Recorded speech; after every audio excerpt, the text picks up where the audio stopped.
बाळासाहेब देसाई लोकनेते मरळी साखरचे संस्थापक स्वतःच्या मैदानाला हजर होते। 1954 ला भाऊसाहेब हिरे, मामासाहेब मोहोळ यांनी स्वर्गीय वसंतदादा पाटलांच्या नेतृत्वाखाली महाराष्ट्र राज्य कुस्तीगीर परिषदेची स्थापना केली।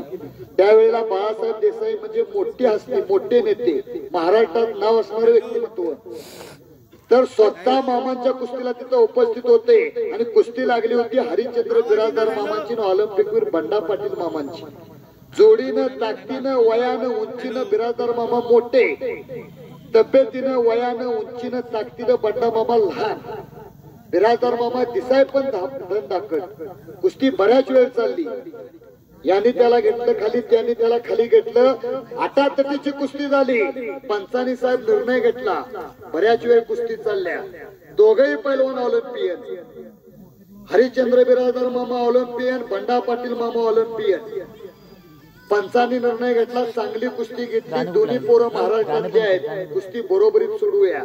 त्यावेळेला स्टेजवरनं लोकनेते बाळासाहेब देसाई मैदानात खाली उतरून आले आणि म्हणली तरी कुस्ती सोडवायची नाही। एवढ्या लहान पैलवानानं, एवढ्या कमी वजनातल्या पैलवानानं हरिश्चंद्र बिराजदार मामांच्या बरोबर 2 हात केले।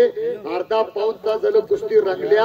ह्या कुस्तीत माझ्या मताप्रमाणे ऑलिम्पिकवीर बंडा पाटील मामा विजय आहेत आणि बंडा मामांचा हात वरती केला आणि बंडा मामाला त्यांनी विजय दिलं। ही महाराष्ट्राच्या इतिहासातला पहिला निकाल आहे। असे बंडा पाटील मामा